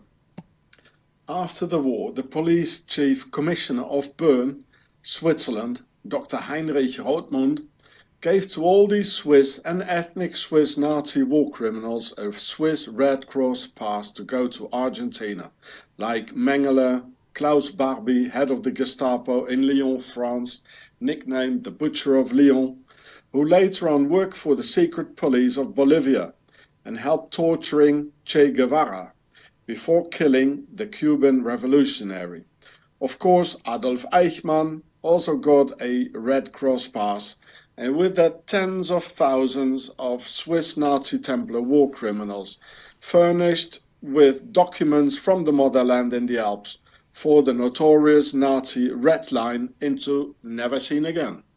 The SS Standartenführer, so SS Colonel Karl Jäger, was born in Schaffhausen, Switzerland, and he was the head of the SS Einsatzgruppen, who, like a wave after the first wave of war machinery of the Wehrmacht, army troops and Luftwaffe, Air Force, simply erased the civilian population of Western Russia like a horde of machine-like serial killers. Like a real Swiss banker, Swiss Karl Jäger, he wrote all the numbers down in a to be proud of logbook, the notorious Jäger Report. And his name Jäger literally meaning the hunter, of how they manually liquidated 400,000 Jews in the sand pits, of which 32,000 children, all handwork. 32,000 children manually. Well, only Swissy can do that. In 1941, Switzerland officially financed Operation Barbarossa, the German offensive against Russia, with 1 billion Swiss francs. 1941 value, thus financing officially the genocides against the Jews and the Russians by Switzerland. 1 billion in those days are at least a trillion of today's Swiss francs. Therefore, the Swiss still today call Germany the Big Canton. And on February 23rd, 1937, Adolf Hitler guarantees the neutrality of Switzerland. So this article is in WDR, which is a big German broadcast and official. Also, Holocaust trains from Italy to Germany passed through Switzerland, and on February 23rd, 1937, Hitler openly and officially guaranteed the Swiss neutrality to his finances. And the link of this article you can find in this film in the description. Thankfully, to their finances, the Nazis even had a Swiss cross on their tanks in the beginning of the war. And there even might have been full Swiss tank panzer divisions, which Swissy later on managed to hide by camouflaging a Teutonic black cross on top of the Swiss cross, thus getting the military logo of the Wehrmacht, German army, from the Big Canton, and both parts of that logo derive from the Knights Templars, both the Swiss cross as well as the Teutonic cross. For the Nazis to invade Poland instead of Switzerland is like living next to the central bank, but rob the snack bar next to it. What Nazis in fact repeated not long time ago when the German NSU, Nationalsozialistischer Untergrund, robbed Turkish and Muslim snack bars and killing the owners with it, using of course Swiss special weapons bought and suppressed in Switzerland. Also widely known how German neo-Nazis undisturbed practiced shooting in Switzerland. So instead of doing something against that all, the Swiss and their ETH Rudolf Hess school in Zurich published an official report for the German authorities in 2018 that foreigners and immigrants are responsible for all the crimes in Germany. Say what?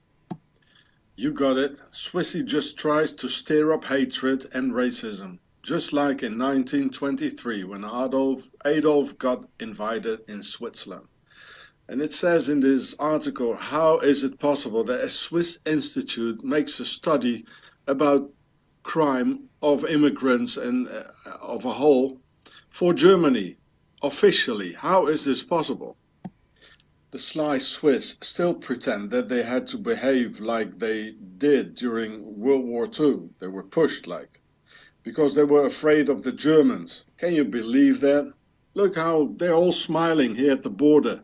At the left side the Germans and the right side the Swiss. They're all smiling, having a nice chat together. Here again you can see them nicely chatting together and smiling, both of them. To the left a German soldier and to the right a Swiss soldier. And simultaneously they say that the victorious Swiss army could never be defeated, with all their cannons in the mountains. Problem is that only 5% of the Swiss population lives there, and 95% in flat or slightly hilly terrain, easily accessible for armies, and that Swissy only had 50 tanks, whereas the Jerry's 27,000 over the whole war. And only 450,000 Swiss men under arms against 18 million Croats. Technically speaking, one could have left those dug-in Swissy with their formidable cannons just there by themselves up the mountains. Why bother? Sometime sooner or later they would have come down all by themselves out of hunger and nothing to do anyway.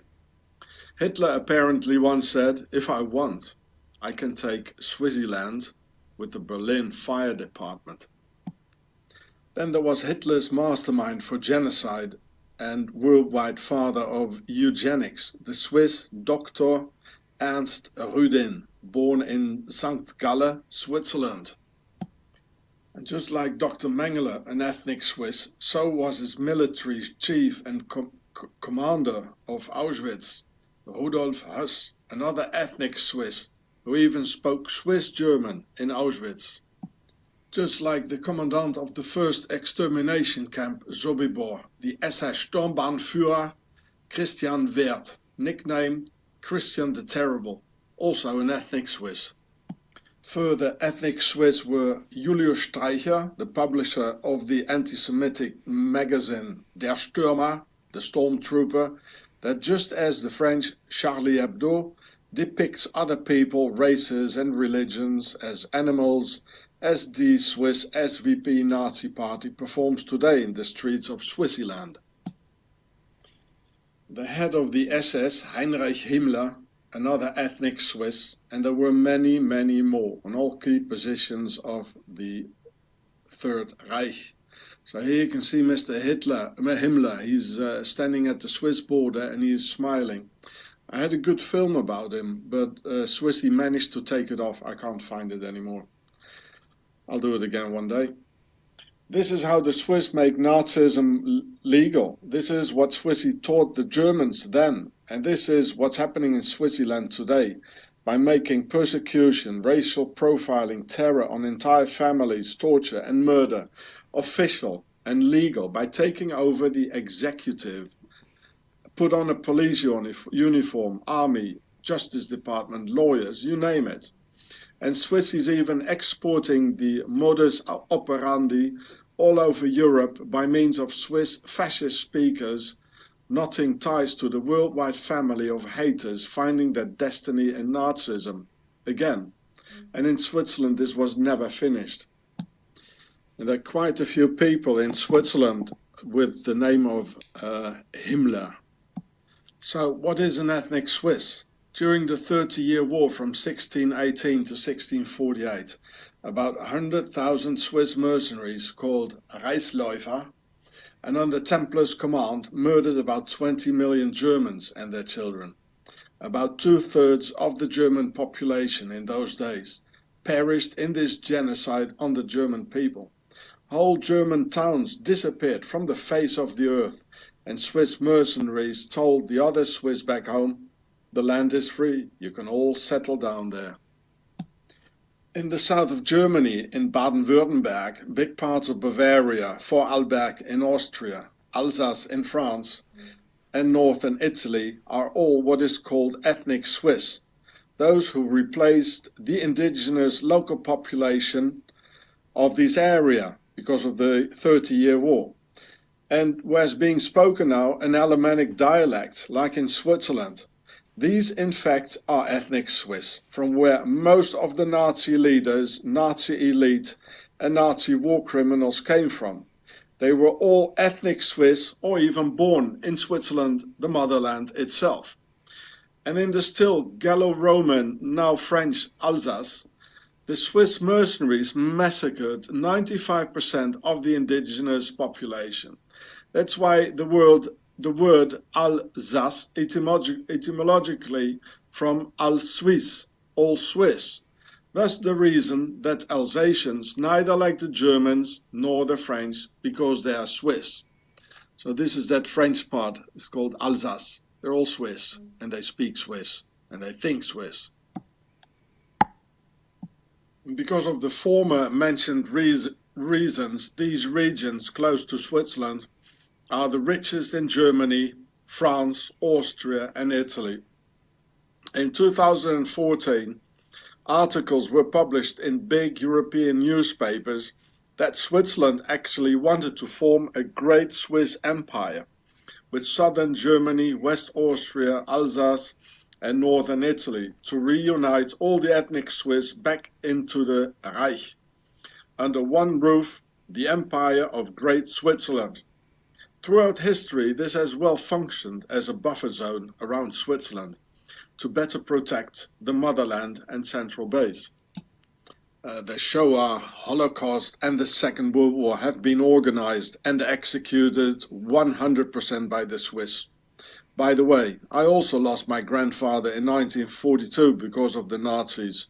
He was an officer in the Royal Navy, something to do with intelligence, which they call naval intelligence nowadays. And I'm not Jewish at all. So here you can see them standing together again. Yeah, with the Swiss cross, the Swiss soldier with the Swiss helmet. And here the German soldier with their symbol there. They're just chatting together, pausing for a picture together. And as the French, I did 3 complaints in France against the state of Switzerland. I never even got a reply. So I would like to make a complaint in the US Court of Justice against the Swiss state for 50 million-fold murder, premeditated, for the Holocaust and for planning the Second World War, plus 2 genocides on the German people, one during the 30-year war and one during World War II. A complaint for all the Swiss crimes against humanity and the already mentioned crimes against me and my family, shown in this YouTube film, The Swiss Beast, the devil's own base. In the book of Revelation from the Bible, it says the beast had 7 heads and 10 horns. Well, Switzerland is the only state in the world with 7 heads, whom they call the 7 federal councillors, who additionally share 10 ministry amongst each other, the 10 horns, on which they take us on, metaphysically seen. So 7 is also the holy number of the pyramid, as in the square and compass. and all nations on earth have traded with this whore of Babylon called the Sisters of Isis, Suis. All nations have traded with the Swiss Templar banks, the first in the world, out of whom all the world's banks come from. Bergdorf in Switzerland is without any doubt the cradle of modern Nazism, and up to the New Age the center of world Nazism, because in the 18th century the Duke Hadwig von Hund-Radowski lived there, another one of those pharaonic aristocrats, and he really was a great source of inspiration for the young Hitler through his books and magazines, who helped forming Hitler's attitude from a very early age on, that it would be a lot better to eradicate all the Jews from the planet once and for all. And always it all comes out of Switzerland, even up to the terrorist attacks of Paris, Nice and Berlin in 2015 and 2016. When the Swiss fascist mafia kidnapped me in 2015 against a ransom of 20,000 Swiss francs because of my historical documentaries like Auschwitz Made in Switzerland and other about the Swiss responsibility concerning the Shoah and the Second World War, Octagon held me hostage in the torture detention center of Bergdorf, and also the cradle of modern fascism by the Duke Hadwig von Hund-Radowski. As in the cell next to me, there was this Swiss neo-Nazi from Bergdorf itself, with a very light sentence of just a couple of months because of his committed bomb attacks with explosives on asylum seeker centers, as there were also immigrants on the same ward with very heavy sentences of several years because of nothing at all. The Swiss neo-Nazi had tattoos over his entire body with charming slogans like 6 millions are not enough, making it clear to me he had read the works of the Duke from Bergdorf, from his hometown. He had an enormous tattoo of a swastika over his entire face. I can still see the enormous swastika deforming under the grim expression he pulled when I said to him, "Now, with all those tattoos, you've turned into a coloured man, mate." And as Swissies are as cold as reptilians, I couldn't really see if he valued my British sense of humour, or maybe not that much. There were also prison guards with some Nazi-style tattoos of their typical typography letter style in their necks, who always behaved in a good mood like old pals with the tattooed neo-Nazi prisoner, whereas towards us immigrants and foreigners being full of Swiss hatred in this Bergdorf Nazi center prison. One should distinguish two types of Nazism, the poor man's Nazism and Nazism by the rich, which seems to be a paradox, and they are in fact two totally different things. Nazism of the poor is very visible and very loud, with the right hand that wants to go up all the time, skinhead like a pharaoh, whereas real Germanic should in fact be long-haired.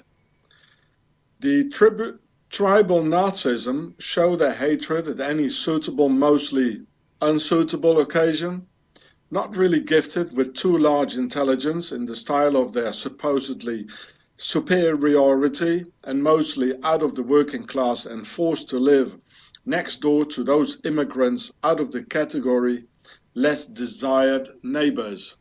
This model in fact is rather rare in Switzerland, the land per definition Nazism for the rich, Swiss banks and Swiss industrialists, acting secretly, invisible and highly organized. And it's always Nazism of the rich trying to mobilize Nazism of the poor, of course for their own cause only and never the other way around. The sort of Le Pen of the National Front in France, billionaire, lawyers, both father and daughter, and clearly visible in my videos with the Swiss flag in their hands. And they always try to mobilize the Nazism of the poor for their own interests, traditionally rather busy to enrich themselves through the cause and during a war, hiding it all in Switzerland, their Octagon base.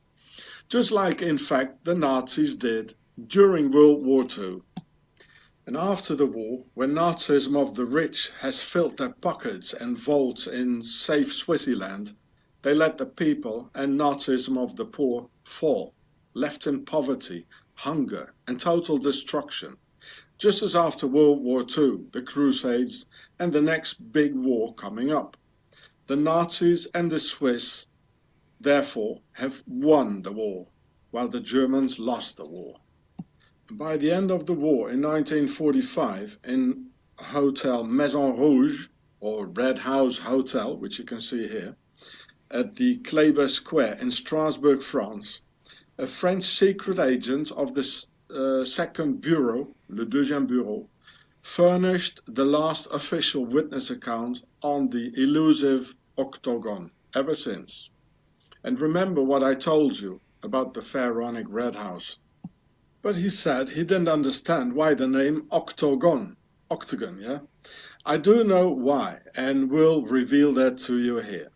If you draw a line around a Swiss cross or a Templar's cross, you get 8 lines forming an octagon. When being an archaeologist or historian like myself, you know that the Knights Templars almost always built their temples, chapels, churches and castles in an octagonal form. And that's exactly the reason that Hitler's eagle's nest, now called Kehlsteinhaus, of the Führer, or leader of the Nazi Templars, was built in an octagonal form for the very same reasons. So, because of these Nazis of the elite, this is why the Swiss Nazism of the rich have sentenced the young tattooed neo-Nazi to a very light prison sentence, because within the elapse of a very overseeable future, his questionable qualities could become effectively useful. Until that moment of glory, he will be incarcerated for a very short time, together locked in close proximity with those immigrants whom he favors so very much, so as to say, increase his qualities in service of the Nazism of the rich. It is therefore because of this all that there were every time false flag terrorist attacks in France, just before some important elections and even before the 2017 presidential elections, to steer the public opinion towards Le Pen for president, like the terrorist attacks in Paris on Friday the 13th, 2015, and those earlier that year against Charlie Hebdo, every single time just before some political elections in France. Not even the bodies of those so-called Arabic attackers they were able to show us. On the contrary, instead of that, serious witnesses in very big English-speaking newspapers, as here in the Mirror of November 14th, 2015, who saw white men with blue eyes. Well, the thing with the blue eyes, actually, they took it out of the article. They were looking very muscular, Navy SEAL-like, and moved very military trained and in disciplined manners. Here it says the shooter was white. There were white men, like Navy SEALs. And before, it definitely said he had blue eyes, but they took that out.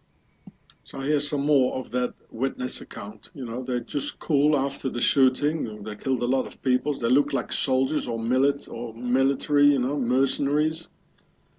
Very muscular.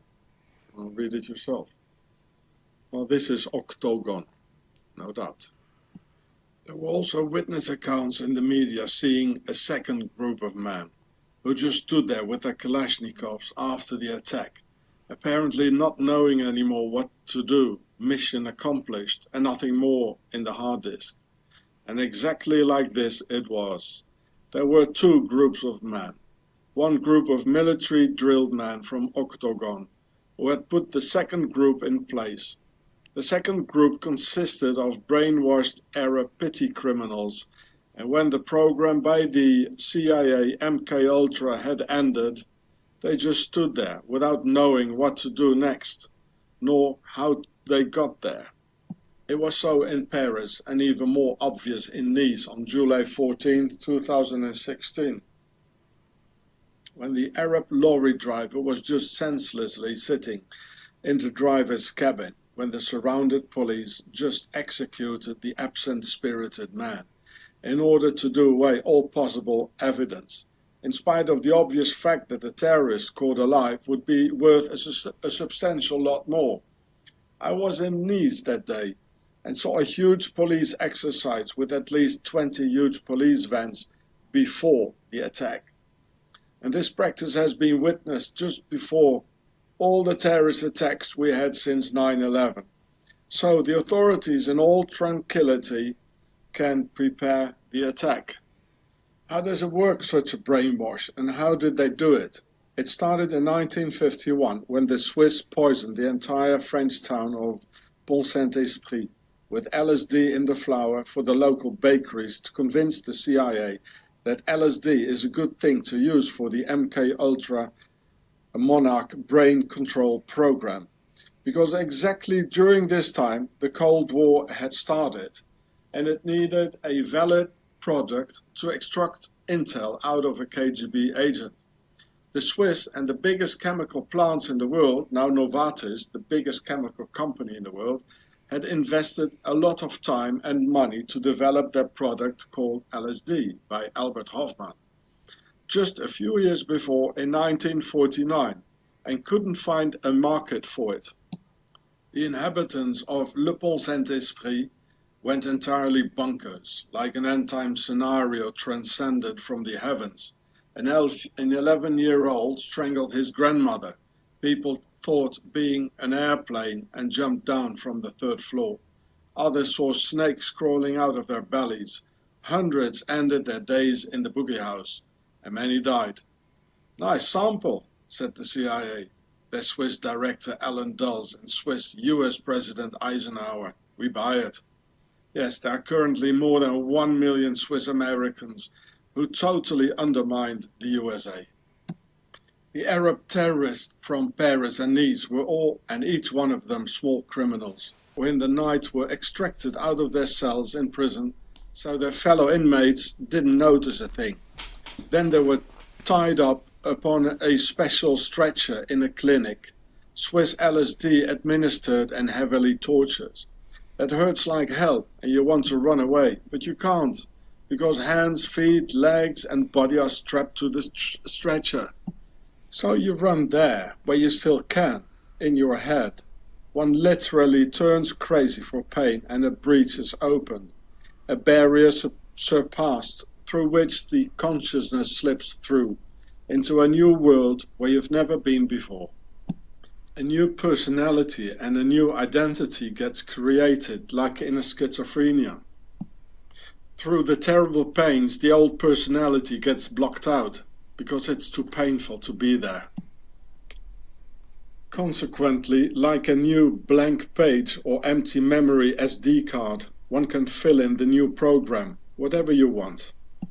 Then the subject gets a video headset on, which shows for weeks a bearded Muslim in Paris who empties his Kalashnikov. When finished with the subject, he only knows to do that, what's in the new memory card, and when he's finished and mission accomplished, he will be just standing there like a zombie, because there's nothing more in the hard disk. Then some spec op guys come to transform the defenseless subject into a Swiss cheese with a heavy lead poisoning. So, for not hitting their side, in Paris only left-wing objectives were targeted. Charlie Hebdo, a Bataclan rock concert for youngsters with long hair smoking weed, target the people in a soccer stadium, in Nice, children, and 50% of the people mowed down were Arabs, and some families on a Christmas market in Berlin. No objective of the right or the elite was hit, neither the authorities nor the McDonald's where the attackers ran past. Clearly, octagon of the Nazi Templars of the Alps behind the attacks, doing, which we call in the army slang, soft targets, a real speciality of the Swiss, always taking soft targets, like my family. Always in recent history, all the attacks of which left wing was accused who were in the end done by right-wing groups. It's a tradition that continues. The Munich bombing of 1980 and 13 dead. First, the RAF, a German left-wing Baader-Meinhof terrorist accused, in reality a German neo-Nazi group ordered by Gladio who did it. And Gladio is a octagon branch. Bologna, Italy, also 1980 and 85 dead. Not Brigata Rossa, but also by Gladio. And in Belgium in the 80s, with 85 dead, not Action Direct, left-wingers, but again Gladio of the Swiss Octagon. I know that Octagon are behind it, because I was there, when America's and Europe's future were discussed by Octagon and the Swiss industrials. And I am willing to give names, but I need some kind of protection. From all the unknown information presented here, logically one has to draw the conclusion that one cannot just know all this without having been initiated in it all. This is why I spent 5.5 years in Swiss prisons as a political prisoner, because I expressed myself about things the Swiss laws of silence do not allow to be spoken of. The Swiss police and judiciary are in fact a terrorist organization for Octagon, who kidnap people against a ransom of 20,000 Swiss francs, only because I express myself about things they don't want to hear. In Switzerland, giving one's opinion is a capital crime with torture and persecution. And in this land, in the Alps, they foster a very long tradition of hatred, racism, anti-Semitism, etc. against everyone who's not Swiss and does not comply with the accustomed model. So at the very same moment when the Duke Hartwig von Hund-Radowski from Bergdorf, Switzerland, and base of hardcore Nazism published his anti-Semitic thesis into the 18th century and later read by Hitler and the rest of the Nazis, the Swiss state officially ordered new Jew laws in 1776, the same year as the US independence and birth of the Illuminati, that the combined Jewry of Switzerland could only live in the confined ghettos of Endigen and Lengnau, in the north of Switzerland near the German border, in the hope that they would all disappear into Germany, which they finally did, because a few years later there wasn't a single Jew left in Switzerland. Switzerland was Judenfrei. They had all left Switzerland and chased away by Swissy. Same thing the Swiss, with their terror towards others, have done with me now. And it goes on, this 1,000-year Swiss tradition against everything what's different, with Muslims as today's Jews, the anti-Islam concentration camps ready for use.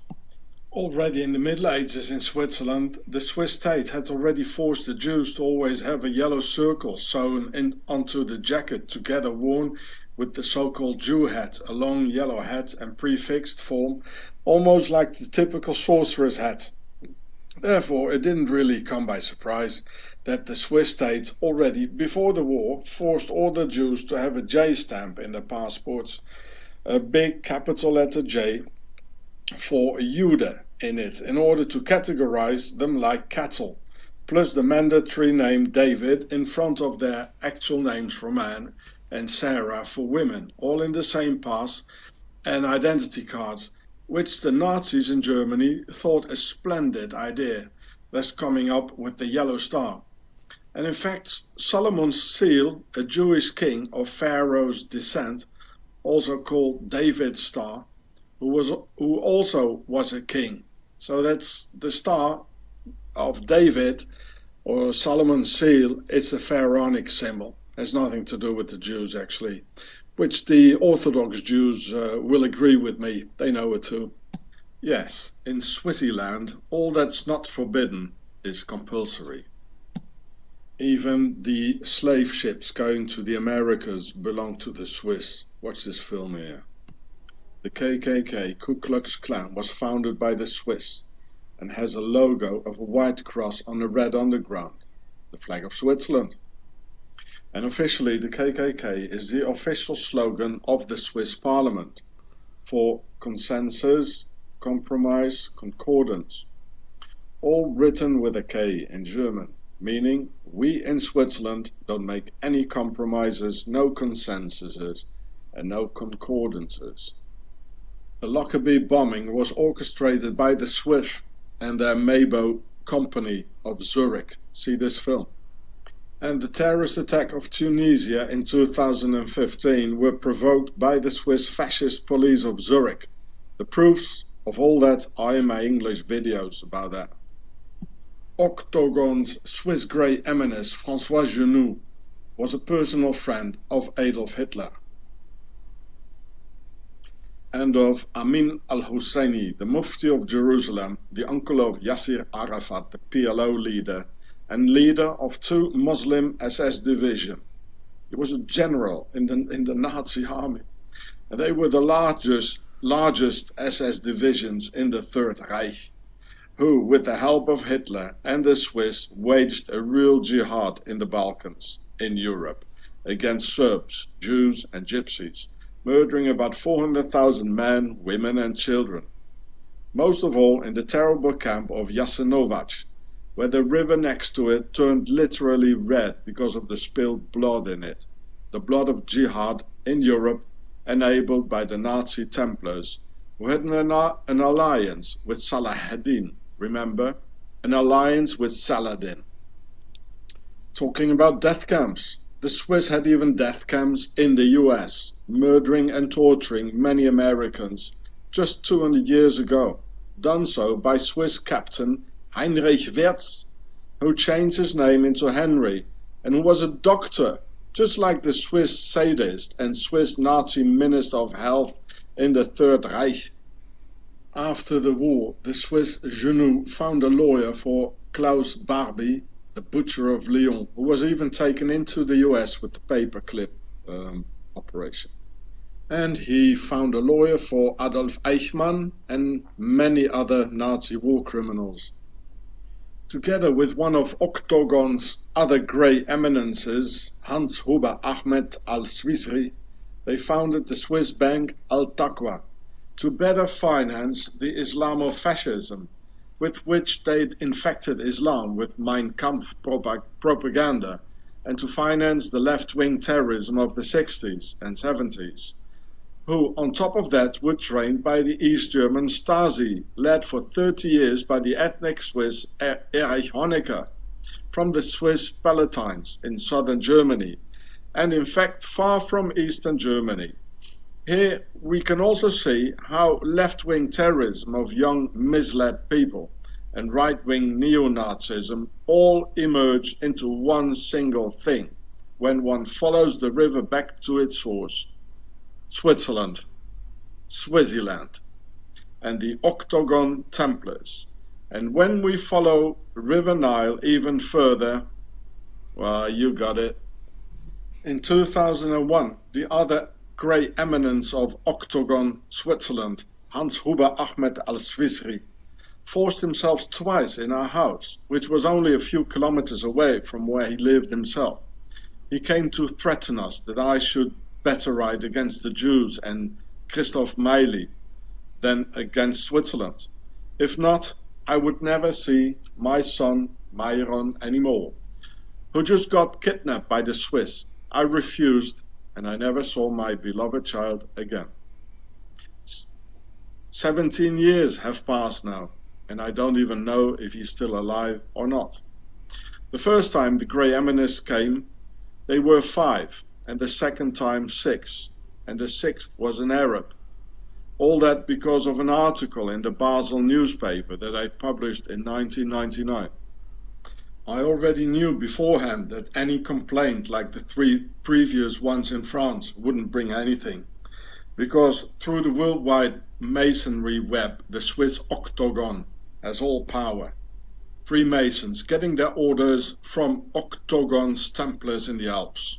Around this evil base, downright laws of silence and a wall of secrecy have been put up, which will be always protected by the international media and all the world's army. Yes, even soon a world army.